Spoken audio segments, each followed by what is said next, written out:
ورحمۃ اللہ وبرکاتہ۔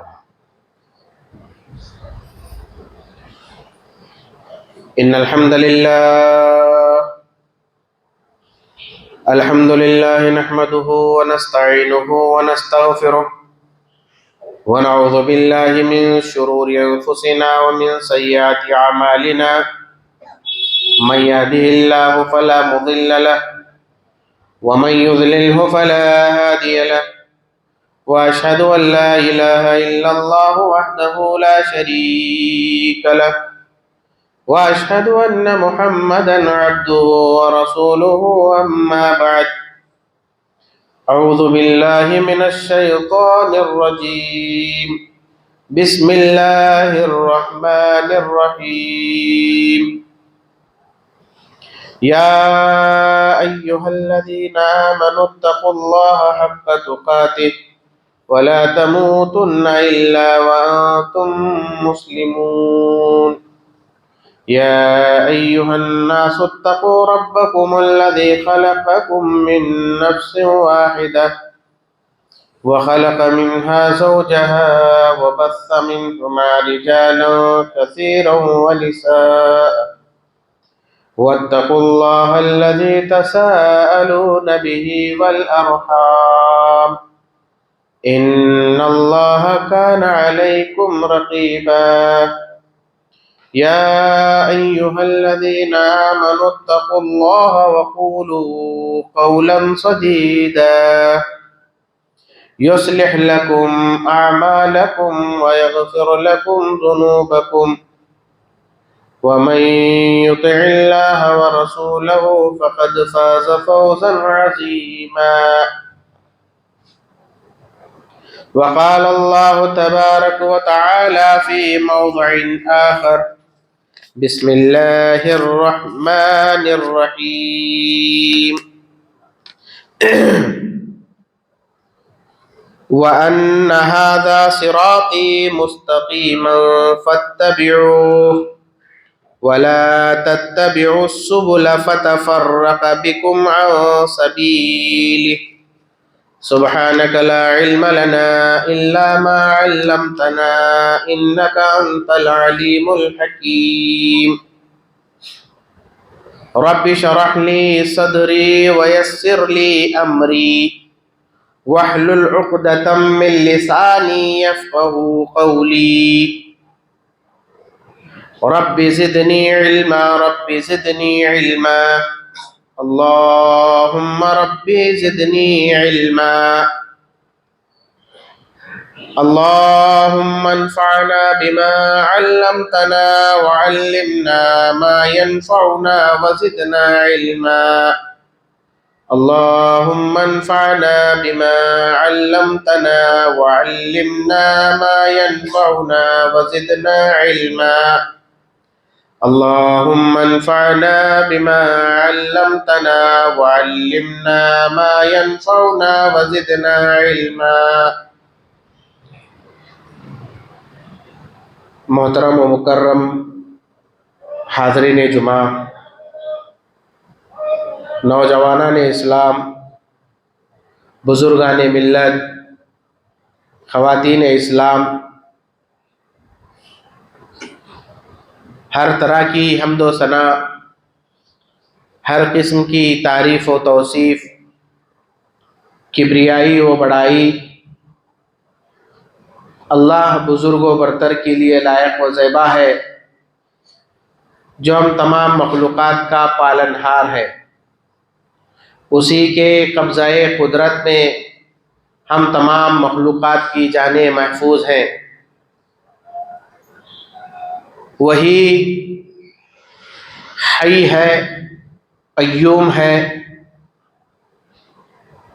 اسی نے اس کائنات کو عدم سے وجود بخشا، طرح طرح کی مخلوقات کو پیدا فرمایا، تمام کی روزی روٹی کا انتظام فرمایا، تمام مخلوقات میں حضرت انسان کو اشرف المخلوقات بنایا۔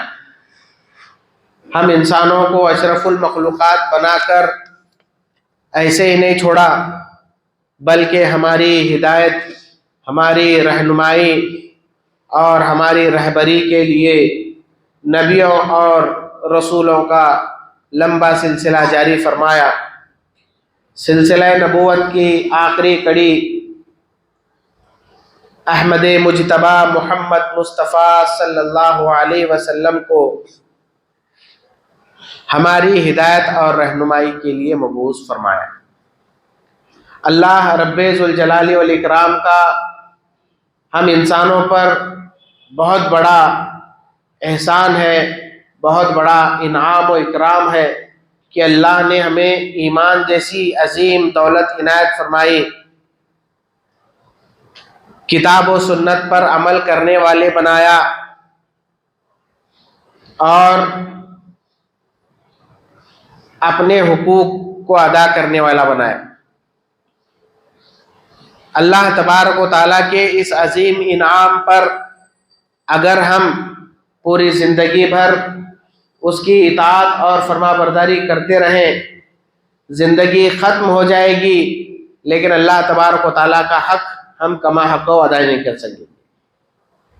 مختصر سی ہم کے بعد جناب رسول اللہ صلی اللہ علیہ وسلم پر بے شمار درود و سلام کا نزول ہو۔ آپ صلی اللہ علیہ وسلم نے اللہ تبارک و تعالیٰ کی طرف سے آپ پر نازل کی گئی تعلیمات بشکل وحی، بشکل قرآن، ان تمام تعلیمات سے ہم امتیوں کو روشناس فرمایا۔ اللہم بارک وسلم۔ حمد و صلات کے بعد حاضرین، میں آج آپ لوگوں کے روبرو جس موضوع کو لے کر کھڑا ہوں، میرا عنوان ہے شعبان کے مہینے کی بدعت۔ اللہ تبارک و تعالیٰ نے دین کو مکمل کر دیا۔ نبی صلی اللہ علیہ وسلم نے اللہ تبارک و تعالیٰ کی طرف سے دی گئی تعلیمات کو امتیوں تک مکمل طور پر پہنچا دیا۔ دین مکمل ہو گیا۔ دین میں نہ تو کسی چیز کو داخل کیا جا سکتا ہے، نہ تو دین سے کسی چیز کو نکالا جا سکتا ہے۔ دین ہے کیا؟ اللہ اور اس کے رسول صلی اللہ علیہ وسلم کے احکامات کے مطابق عمل کرنا، یہ دین ہے۔ حاضرین، آج ہم دیکھتے ہیں برس کے 12 مہینے، سال کے 12 مہینوں کے اندر 12 قسم کی بدعات میں آج امت محمدیہ مبتلا ہے۔ جہاں اللہ کے نبی صلی اللہ علیہ وسلم کی سنتیں مردہ ہوتی ہیں، اس کے بدل کے طور پر کوئی بدعت ایجاد ہوتی ہے۔ اللہ تبارک و تعالیٰ نے صرف ہم ہی کو نہیں بلکہ انبیاء کرام علیہ الصلاۃ والتسلیم کو بھی اس بات کا مکلف بنایا کہ وہ بھی اللہ تبارک و تعالیٰ کے احکامات کے مطابق چلیں اور اپنی قوموں کو اللہ تبارک و تعالیٰ کے حکم کے مطابق دین کی دعوت پیش کریں۔ چنانچہ اللہ تبارک و تعالیٰ نے قرآن مجید میں فرمایا وَأَنَّ هَذَا صِرَاطِي مُسْتَقِيمًا،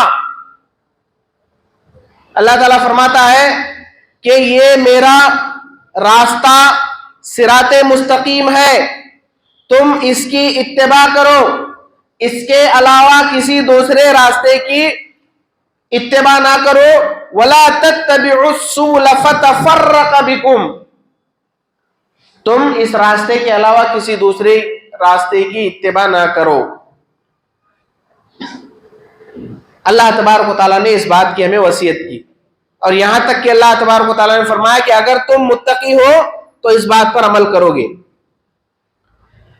اس آیت کی تشریح اللہ کے نبی صلی اللہ علیہ وسلم نے یوں کی، آپ صلی اللہ علیہ وسلم ایک صحابہ کرام کے مجمع میں بیٹھے ہوئے تھے جماعت میں، ایک لکیر کھینچی اللہ کے نبی صلی اللہ علیہ وسلم نے، ایک سیدھی لکیر کھینچی، پھر دائیں بائیں لکیریں کھینچی. پھر اس کے بعد اللہ کے نبی صلی اللہ علیہ وسلم نے فرمایا کہ جو دائیں بائیں کی لکیریں ہیں یہ شیطان کے راستے. اگر تم ان راستوں پر چلو گے تو یقیناً تم گمراہ ہو جاؤ گے، راہ راست سے ہٹ جاؤ گے.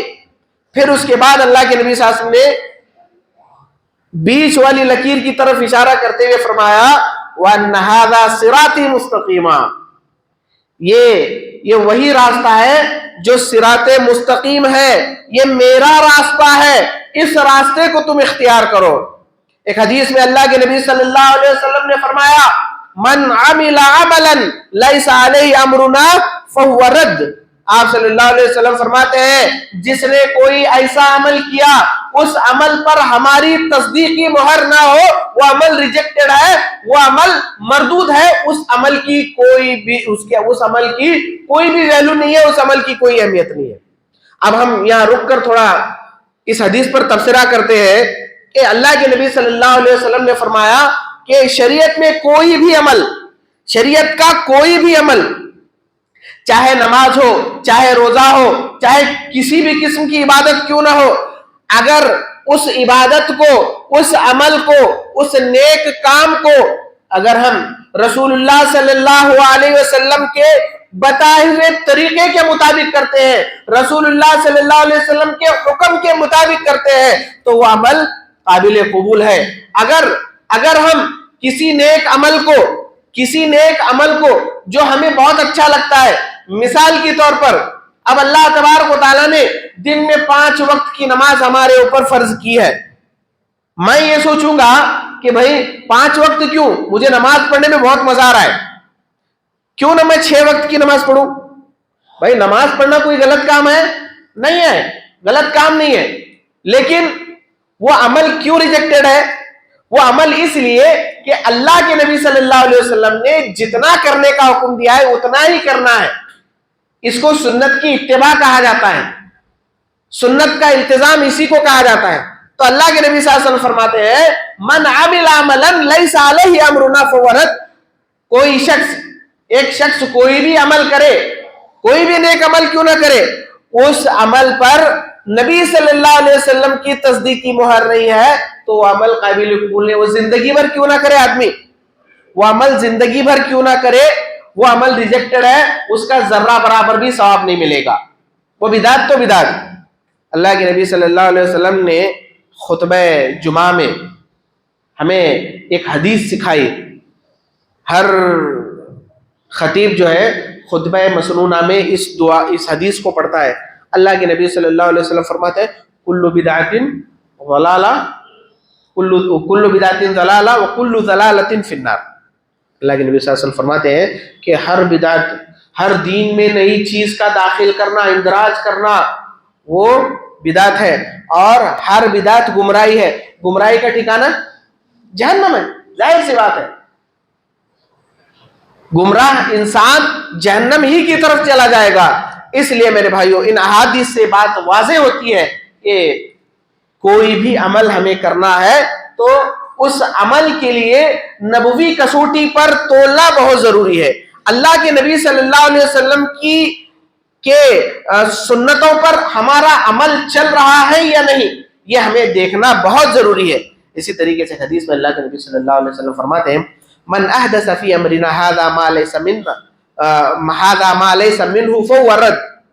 اللہ کے نبی صلی اللہ علیہ وسلم فرماتے ہیں کہ جس نے دین میں کوئی ایسی نئی چیز ایجاد کی، دین میں کوئی نئی چیز ایجاد کی، اس چیز پر اللہ کے نبی صلی اللہ علیہ وسلم کی تصدیقی مہر نہیں ہے تو وہ عمل بھی ریجیکٹڈ ہے، وہ عمل بھی مردود ہے، اس عمل کا بھی اللہ تبارک و تعالیٰ کے نظر میں کوئی جو ہے مقام نہیں ہے.